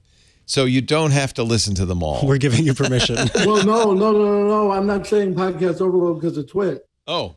I'm saying Podcast Overload in general because I listen to a lot of they're great, aren't they? Motivational stuff. God bless it. This is a new medium. Well, 20 years old now, but that's transformed how we listen. It's great. Yeah. Yeah. So long story short, in 2020, when Apple made their announcements and announced the iPhone mini, they also announced the redesigned iPad mini. Yeah. And I had not had an iPad in about 4 or 5 years. And I was not going to buy one, even a mini, until they also announced, and I think they actually announced it at WWDC, some of the screen sharing features where you could use your MacBook on the iPad. Yes. Mm-hmm. So with a lot of the trade-in offers, the sell deals, the carrier deals, all that, I'm based out of Chicago. I happen to be 4 hours south of you in Hanford right now. I'm going home tomorrow. I hear a little Chicago in there. Yeah. Well, I've called before, too, on the radio show. Yeah, just say, can you do me a favor? Just say, the Bears. The Bears. The Bears. Even though they suck, I'll do it for you. But I love them. So my question they beat us. In a very rainy I'm not really field. a football person. Yeah, that's I'm fine. not really a football person. Fine. I'm a Chicago fan. All Chicago teams I root Me for. too. I'm born and raised there. Cubbies. Yeah. So, but back to what I was asking. So, because of all the trade-in deals, I ended up paying like $200 for both devices. Nice. When all was said and done. Wow. I will admit I have 2 cousins, father and son, who work for Apple. So that kind of contributed to it as well. Okay. Yeah, they give me the family discount and all of that. Nice. So I ended up selling back in November or December the mini because I have a plan to buy either an iPad Pro or an iPad. My question is, being a web developer, I don't think I need the Pro, and I wanted the opinion of both you and Mikah to just kind of make the right decision. Yeah. I'm basically going to be using it as a second screen and maybe a reading device and maybe to watch Hulu and Netflix. So when you say as a second screen, that is where, because I was going to say there's not really a reason to go for that Pro model, but I have noticed that because of all the processing power that's kind of involved behind the scenes with using that as now, do you use it plugged in or do you like to use it just over the network? Because you can do both. When you say plugged in, do you mean power? So you can plug the iPad into the Mac that you're using as the primary monitor, and then it actually uses that cord as opposed to just doing it over Wi-Fi. So it can do it wirelessly or wired. Or wired, exactly. Yeah. So if you plan to be wired, and of course it will power it as well. When I'm at my desk, yes, it'll be wired. I want to have one thing. Mm-hmm. I see, and I'm also, the laptop I'm on is a MacBook Air. I'm also going to be getting probably an M2 MacBook Pro eventually. When they ever release them. Yeah. So, well, I may do the M1. I haven't decided, but what I want to add is I see the iPad Pro as a MacBook Air replacement. Fair. For me. Yeah. And I'm just trying to decide which one is right. I'm going to get the laptop first and then trade my MacBook Air in for a couple hundred towards the iPad. Are you doing any visual, so you said a web development. Will there be instances where you are doing any kind of color involved processes? So you need to make sure that, the accessibility stuff lines up so the website has the right color of green. That's actually one of my big goals for 2023 here is to help my clients make sure their sites are all accessible. Okay. So then that is where I want to push you more towards the Pro again, because the display is a much better display than you're going to get with the non-Pro. It has True Tone. It has True Tone. It has special refresh rates, of course, but it also I really like the Pro. Yeah, is much it's better. Crazy expensive. That's what I was taking away from reading online. It's as expensive as a computer. Literally as expensive as a MacBook Air, maybe even more so. But it's such a nice machine, and it has a lot. The real issue with the MacBook Pros, the iPad Pros, is that they have probably more power than they need. Yes, yeah. But that means it has a lot of headroom for the future.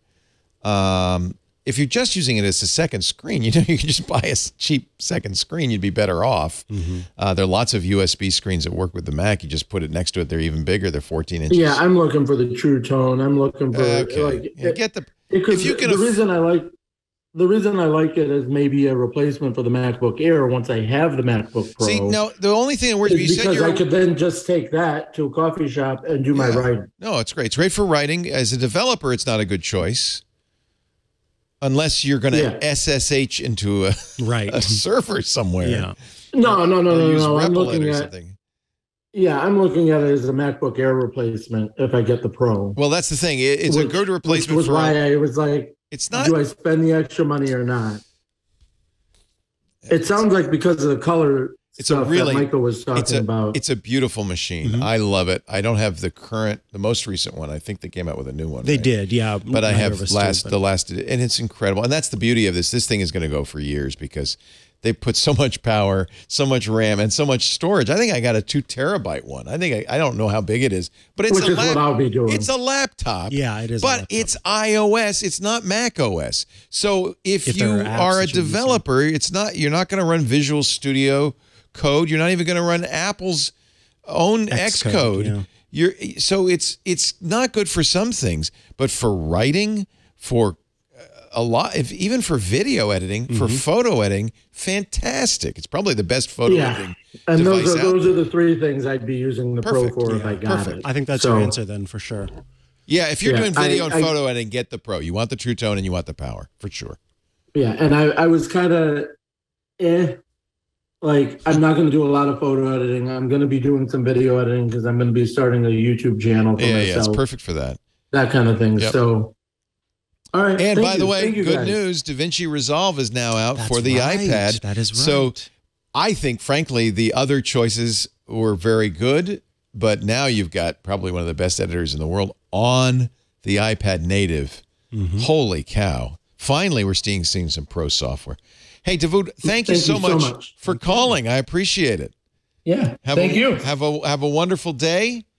Stay warm in Chicago. He's smart to be in Hanford right now. Chicago's probably a little chilly. All right, we need to move on because we have so much to do, and we wasted a lot of time before the show trying to get things working. I really want to get in Father Robert Ballacer's report. Yes. And then I'm going to do the LastPass. We got a great question. And I'm going to talk a little bit about what happened at LastPass, what it means to you if you're a LastPass user, and I will do a quick demo of how you can move off of LastPass, which I think, bottom line, is going to be my recommendation. But first, let's welcome. It's good to have you as the tech guys, Mikah Sargent and Leo Laporte, and our very own digital Jesuit, Father Robert Ballacer, is in Vegas. He is at CES and sent us this report. Hey, Twit Army, I'm Father Robert Ballacer, the digital Jesuit. Now, every year, there are more than 100,000 people who make a pilgrimage to Las Vegas for CES, what used to be called the Consumer Electronics Show. It's the largest gathering of geeks and nerds, and yes, state-of-the-art products that you'll find on the planet. Now, behind me is just a tiny sliver of what you'll find at the show. But for the next 5 minutes, I'm going to take you through some of my favorite bits and baubles, gadgets, technologies, and services that I found, and yes, some of the swag. So stay tapped because this is CES.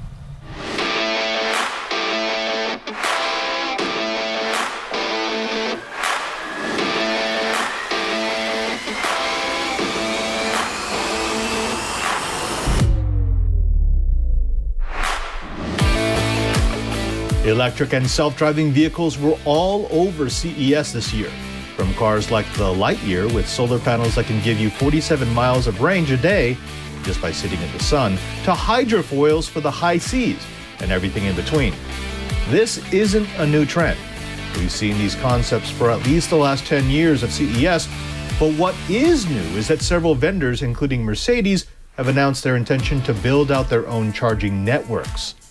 That is a tremendous step by a major manufacturer that shows their willingness to invest in long-term infrastructure for electric vehicles. Another trend was the increasing number of vendors who were offering bare all-electric or hydrogen platforms.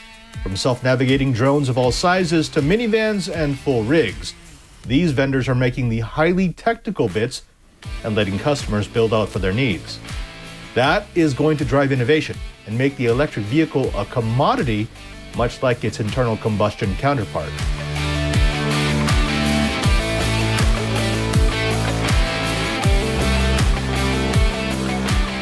I'm an enterprise geek, so it's no surprise that I gravitate to Kingston Technologies and Synology. Off the bat, this has an encryption engine, so that's going to speed it up. It's going to make sure that you get your 256-bit AES encryption without really slowing down your throughput. But it also has a feature that I love. You remember me talking about bad USB, where you can compromise the firmware of a USB device and forever have it, well, corrupt.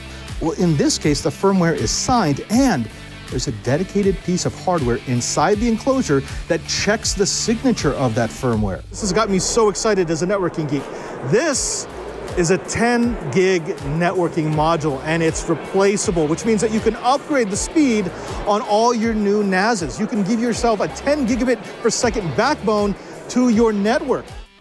Audio, audio, audio. There were hundreds of vendors offering audio devices of one type or another, but I moved towards three really well-made products from Quieton, Poly, and Audio-Technica. They cancel high-frequency, low-frequency noise. They provide a nice seal. And the best part about this, and very different from most of the other products that I've tested, they are flush in your ear, which means you can side sleep. It's almost as if they're not there at all.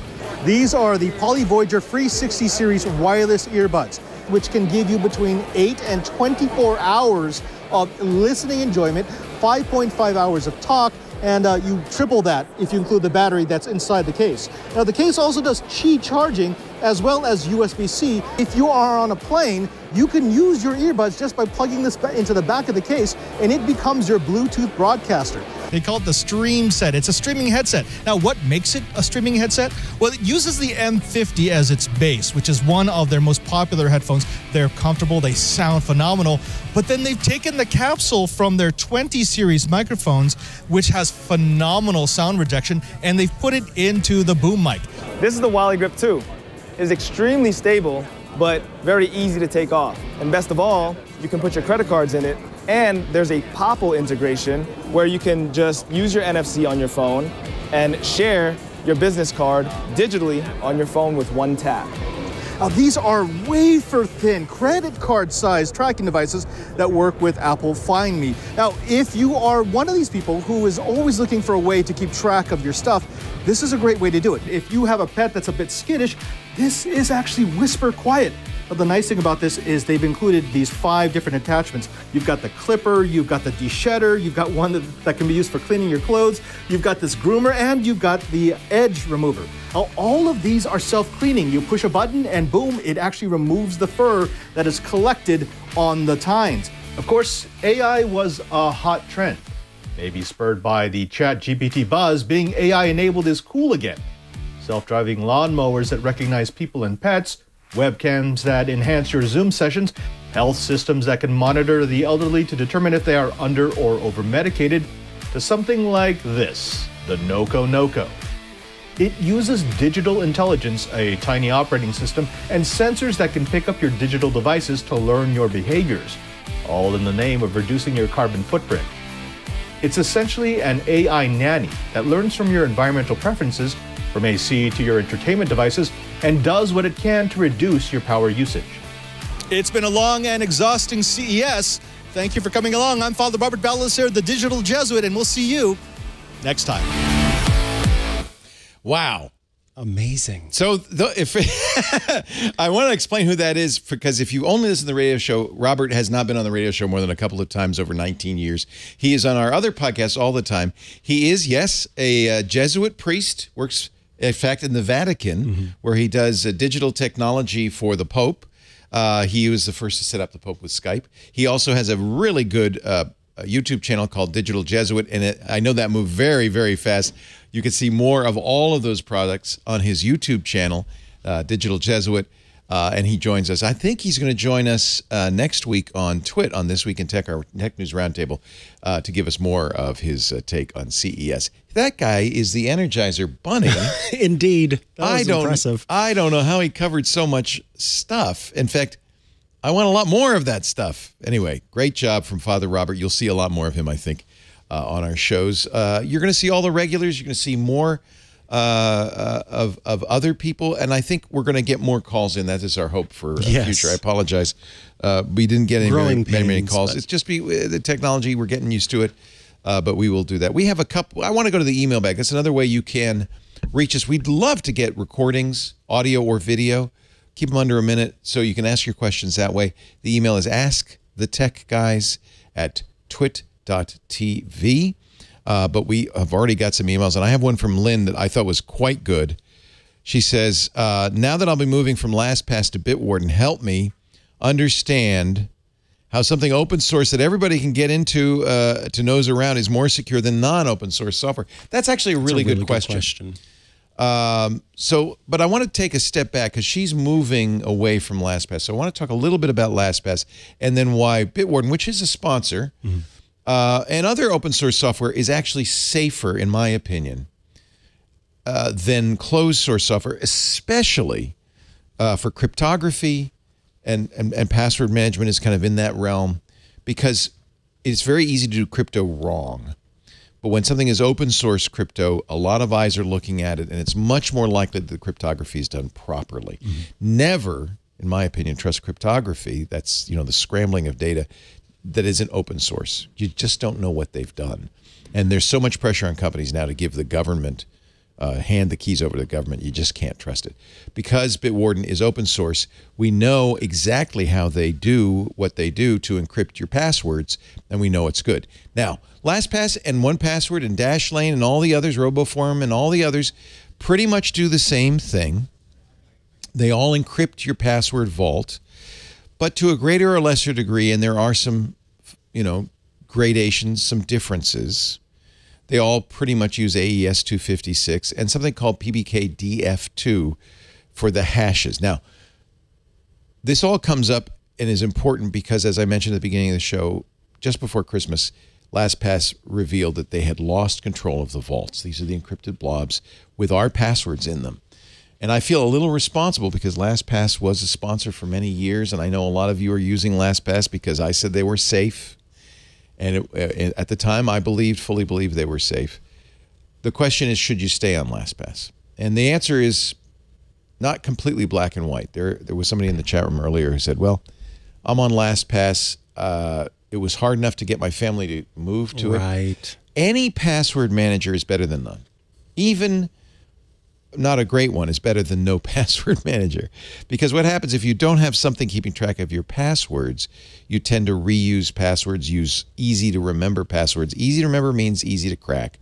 So your password hygiene won't be very good unless you're using a password manager, which generates long, strong, impossible to remember passwords, but you don't have to remember them because a password manager remembers them. But there is always this risk when you're using a password manager that it might get hacked and that somebody's going to get your vault. Now, that vault is encrypted. Without your master password, a bad guy cannot open it. So the real question for LastPass users at this point is, how much danger am I in? And again, still better to have LastPass than nothing. But it is problematic if you had a vault on LastPass and that vault now is in the hands of bad guys. They have, at their leisure, they have all the time in the world to run brute force password cracking software, and they're going to attack these vaults. Worse, LastPass did make a poor choice. They didn't encrypt some what we call metadata, things like your name, your address, and most importantly, the list of sites you visit and have a password for. Those are in the clear, which means bad guys can prioritize which password vaults they want to break. They can look at what sites are in there. It gives them some information about what you've got in this encrypted blob and whether it's worth attacking. There's another question that a number have asked me. I used two-factor with LastPass. Does that mean it's going to be harder for the bad guy to crack it? Unfortunately, I asked Steve Gibson this. He said no.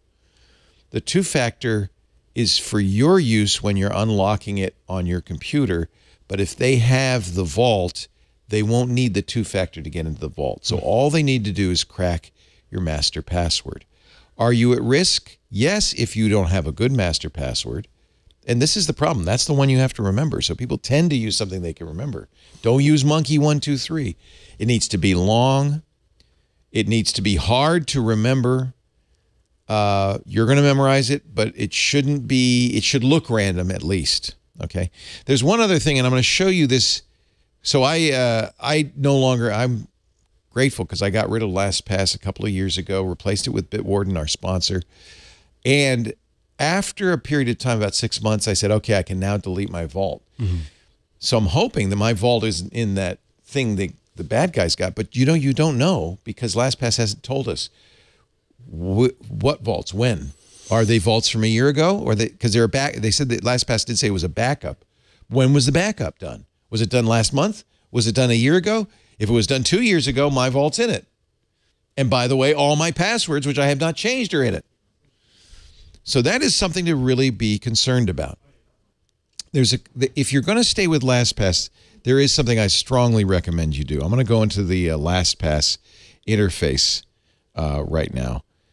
I've set up a dummy account. As I said, I no longer have a LastPass account, but I'm going to go into the account settings on LastPass, which is actually in the browser. And you see I have a few things set up here. But let's go into our account settings, and we're going to go to the advanced settings. Remember I mentioned there's two things going on with the encryption.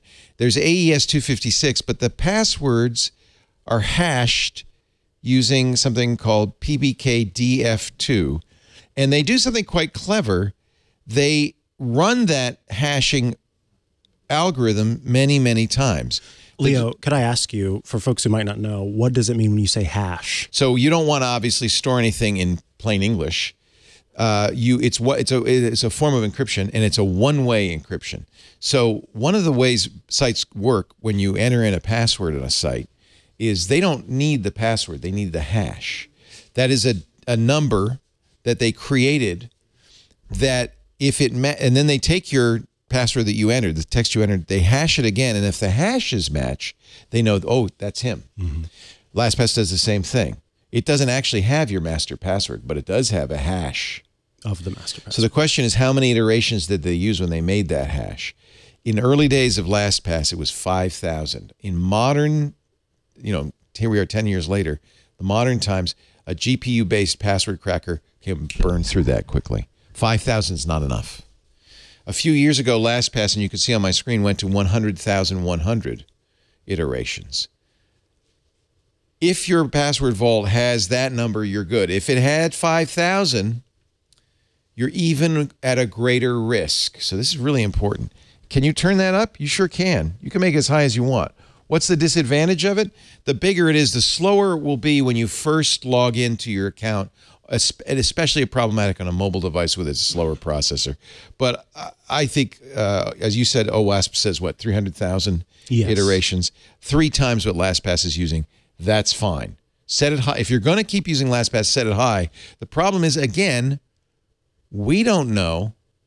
Oh, I got to enter monkey 123. I like that they'll show how much it would cost a cracker to do this based on the energy usage and things like that. This is OWASP? Yeah. And so at 4,300, or rather, depending on the generation scheme, it can cost $4,300 up to, as you have looked at, $1 million. You want it to cost a lot because the more, when they say cost, they really mean how much energy, how much time. The harder it is to get that vault, the less likely they're going to crack it. So turn up your iterations. If you're going to steal, actually, this is true on any password vault, but turn those up. They all use PBKDF2.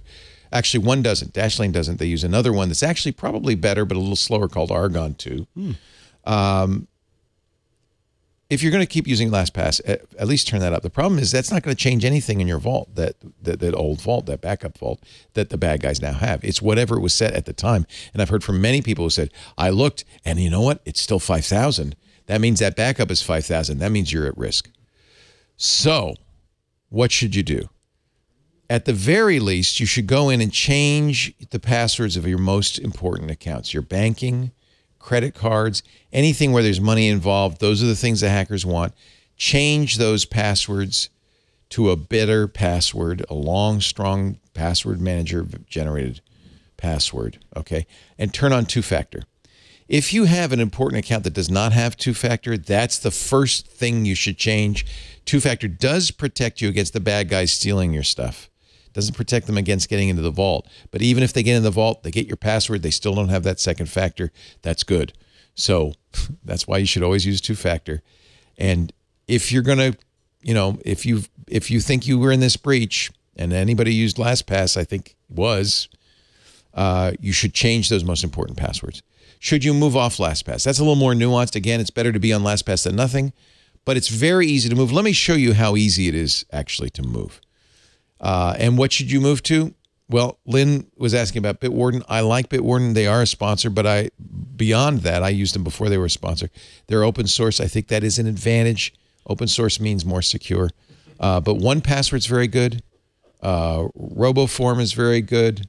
What are you doing? You show me a gesture. I think celebrating. Celebrating. Bitwarden. He's celebrating Bitwarden. We're thrilled that they're a sponsor. Because again, it's also a little bit on you. You got to use a good master password. You got to use 2-factor, and you got to make sure that those iterations are turned up. Here's my account, my LastPass account, and you see I have not only passwords in here, but as I've done with most password vaults, I have credit cards in there, and I have a driver's license. You might have a passport or social security numbers in there. All of that is really important. Can you export it? Yes. All password managers allow you to do this. That's going to want the master password. Do you want me to tell you what it is? Yeah, what is it? It's capital I, it, was. I know now. Okay, good.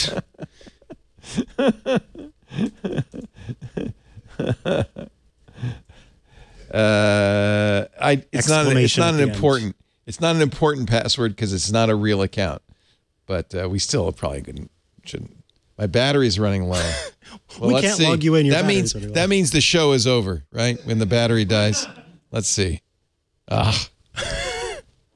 Hey, everybody! It's Leo Laporte, the founder and host of many of the Twit podcasts. I don't normally talk to you about advertising, but I want to take a moment to do that right now.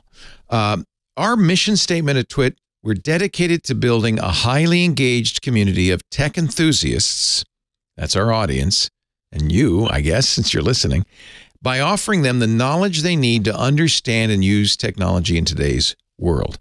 To do that, we also create partnerships with trusted brands and make important introductions between them and our audience. It's how we finance our podcasts, but it's also, and our audience tells us this all the time, a part of the service we offer. It's a valued bit of information for our audience members. They want to know about great brands like yours.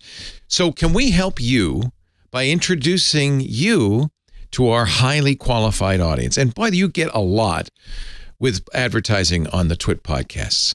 Partnering with Twit means you're going to get, if I may say so humbly, the gold standard in podcast advertising. And we throw in a lot of valuable services. You get a full service continuity team supporting everything from copywriting to graphic design. I don't think anybody else does this or does this as well as we do. You get ads that are embedded in our content that are unique every time. I read them, our hosts read them. We always over-deliver on impressions. And frankly, we're here to talk about your product. So we really give our listeners a great introduction to what you offer.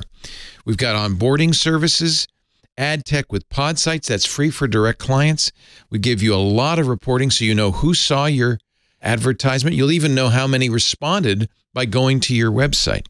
We'll also give you courtesy commercials that you can share across social media and landing pages. We think these are really valuable. People like me and our other hosts talking about your product sincerely and informationally. Those are incredibly valuable. You also get other free goodies, mentions in our weekly newsletter that's sent out to thousands of fans. We give bonus ads to people who buy a significant amount of advertising. You'll get social media promotion too. But let me tell you, we are looking for an advertising partner that's going to be with us long term.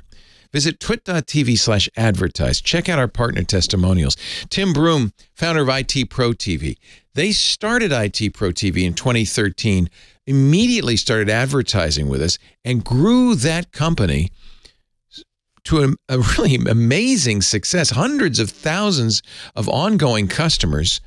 They've been on our network for more than 10 years, and they say, and I'll quote Tim, "We would not be where we are today without the Twit network." That's just one example. Mark McCrary, who's the CEO of Authentic, he was actually one of the first people to buy ads on our network. He's been with us for 16 years. He said, and I'm quoting, "The feedback from many advertisers over those 16 years across a range of product categories is that if ads and podcasts are going to work for a brand, they're going to work on Twitch shows." I'm proud to say that the ads we do over-deliver. They work really well because they're honest. They have integrity. Our audience trusts us, and we say, this is a great product. They believe it. They listen. Our listeners are highly intelligent. They're heavily engaged. They're tech-savvy. They're dedicated to our network. And that's partly because we only work with high-integrity partners that we have thoroughly and personally vetted. I approve every single advertiser on the network. If you're ready to elevate your brand and you've got a great product, I want you to reach out to us. Advertise at twit.tv. So I want you to break out of the advertising norm, grow your brand with host-read authentic ads on twit.tv. Visit twit.tv/advertise for more details or email us advertise@twit.tv if you're ready to launch your campaign now. I actually did this yesterday. I set up a whole thing. You know what they don't do that makes me mad? What's that? They don't have an option that I can show what I'm typing. Oh, right. That would be helpful. Yeah. That's, by the way, they do those dots in case somebody like Mikah is looking over your shoulder. But I need to see what I'm typing. Are you not a touch typer? I am, but I'm trying to do a show here. Don't forget the 0. 0. Let's see if this one works. Yeah, okay, I got it. Thank Boom. God. Boom. Boom.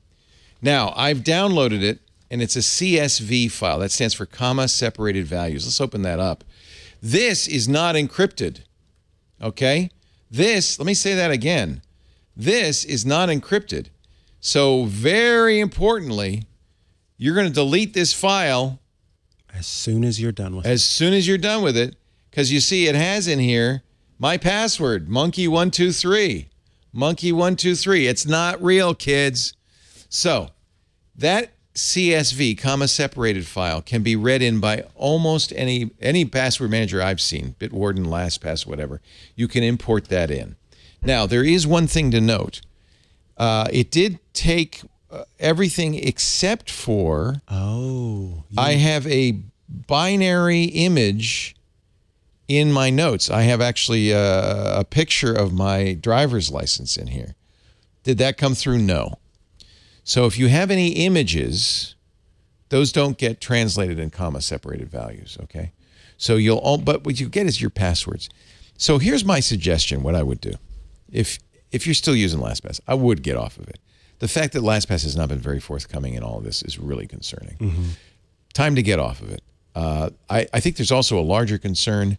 This is such a black mark on their record. I wonder what's going to happen to the company going forward. At some point, if they're not making money, are they going to turn off the servers? What's going to happen? So it's time. So you're going to move to another password manager. I don't care what you move to. They're all good. I would say excuse me. I would say the three top choices would be the number one password manager in my book, Bitwarden, but 1Password is very good and Dashlane is very good. There are others. There's open source choices like KeePass and stuff.